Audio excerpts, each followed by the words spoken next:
Bismillahirrahmanirrahim. Alhamdulillah, wassalatu wassalam ala rasulillah. Aujourd'hui, on va entamer la leçon de bronchopneumopathie chronique obstructive qu'on appelle BPCO. La définition de la maladie, c'est une maladie respiratoire hétérogène qui se manifeste par des symptômes respiratoires chroniques comme la dyspnée, la toux et ou les exacerbations.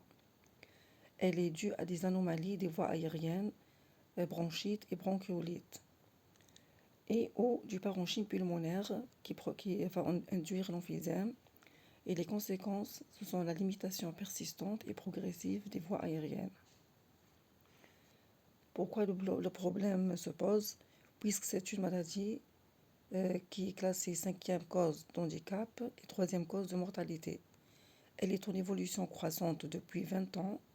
La maladie grave, c'est une maladie grave à évolution lente jusqu'à l'insuffisance respiratoire chronique. La pathologie, elle est évitable, surtout le tabac. Elle est sous-diagnostiquée. 50% des patients ne savent pas qu'ils ont une BPCO. Aussi, le problème se pose puisque l'absence de traitement radical. Le coût élevé de la maladie, pourquoi? Puisque l'hospitalisation, elle va demander des coûts. Ce sont des coûts élevés. Ajouter à cela l'absentéisme du malade dans son travail.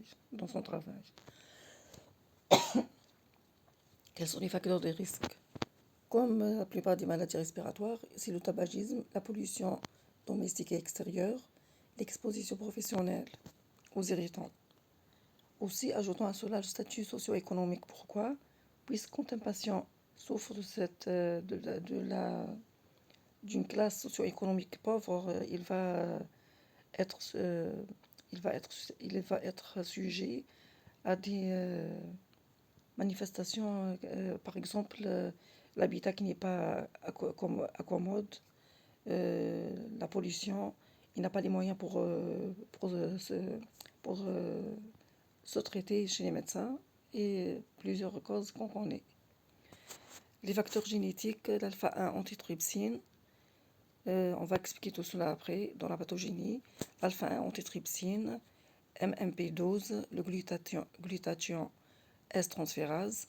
Aussi, ajoutant aux facteurs de risque, l'asthme et l'hyperréactivité bronchique qui augmentent la vulnérabilité pulmonaire. Ces deux maladies, ces deux manifestations vont rendre le poumon faible et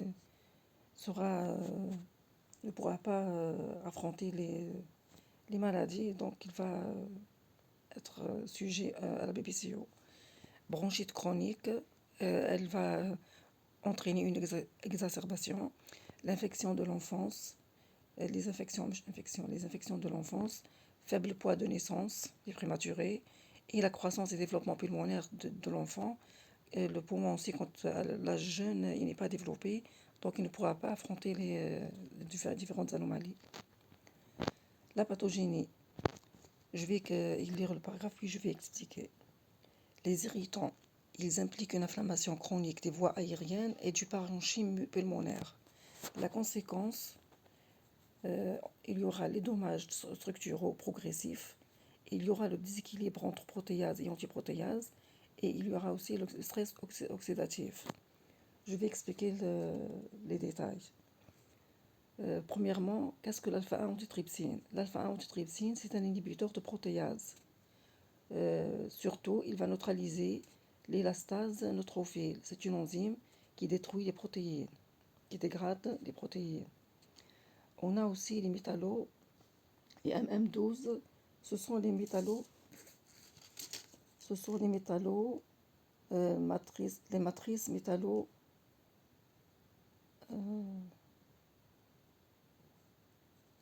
J'écris ça quelque part. Attendez un peu.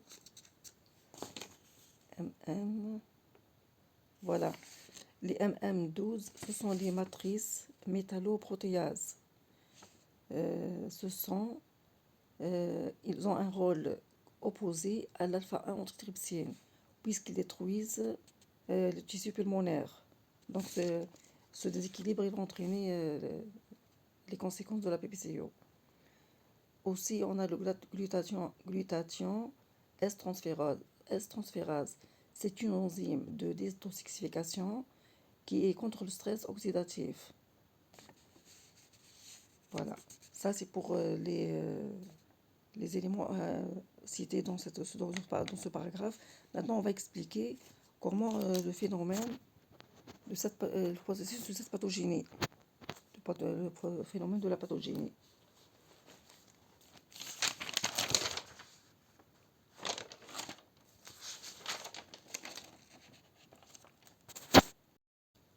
Et donc, on va parler maintenant du phénomène de la pathogénie, des processus de la pathogénie. On va prendre un exemple, par exemple le tabac. Il va induire une obstruction bronchique. Cette obstruction va limiter le débit expiratoire, ce qui va entraîner une distension thoracique. Cette distension thoracique va induire une dyspnée. Ici, la dyspnée, qu'est-ce qu'elle va faire? Elle va rendre le malade intolérant à l'effort. Donc, il va être limité dans les activités, il va limiter ses activités. Cette limitation des activités va il va lui entraîner un déconditionnement locomoteur. On le sait, ça, quand quelqu'un ne marche pas trop, ne fait pas d'effort, il va subir des atrophies musculaires et ainsi de suite, ce qui va le rendre déconditionné au niveau locomoteur. Et ça va entraîner encore une dyspnée. Et donc encore une intolérance à l'effort, et c'est un cercle vicieux. C'est pourquoi on dit que la pathogénie dans la PBCO, c'est un cercle vicieux. Comme on parle de la poule et l'œuf qui est venu le premier, c'est un cercle vicieux. Donc ça, la dyspnée va entraîner l'intolérance à l'effort, qui va entraîner l'imitation des activités, qui va donc altérer les conditions de vie, puis ça va entraîner des conditionnements locomoteur, et encore la dyspnée, et ainsi de suite. Comme résumé ici, l'exposition prolongée aux irritants, elle va déclencher et accélérer le processus pathologique qui conduira à la limitation progressive, souvent irréversible, du flux d'air caractéristique de la BPCO. Cette irréversibilité, c'est ce qui va différencier la BPCO de l'asthme. On va voir ça par la suite. Les circonstances de découverte, comme la plupart des maladies, elle peut être par découverte fortuite. Peut-être elle va être découverte par les symptômes respiratoires chroniques.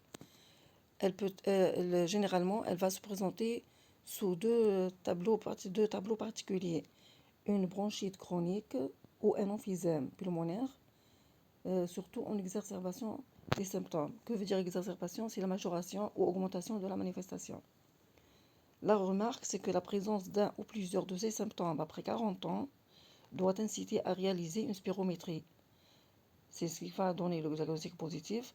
Et la bronchite chronique, l'emphysème pulmonaire, comme on l'a dit tout à l'heure, sont les deux tableaux cliniques particuliers évocateurs de la BPCO.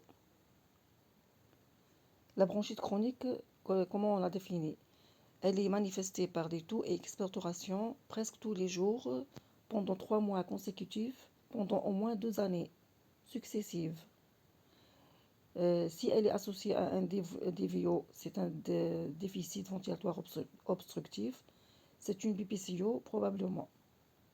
L'emphysème pulmonaire, la définition de l'emphysème, elle est anatomique par TDM. C'est une destruction permanente des parois alvéolaires, comme l'autre si elle est associée à un DVO, donc une BPCO est probable. Comment confirmer le diagnostic? 2 piliers de confirmation. Le premier pilier, c'est les symptômes respiratoires chroniques avec ou sans facteur de risque.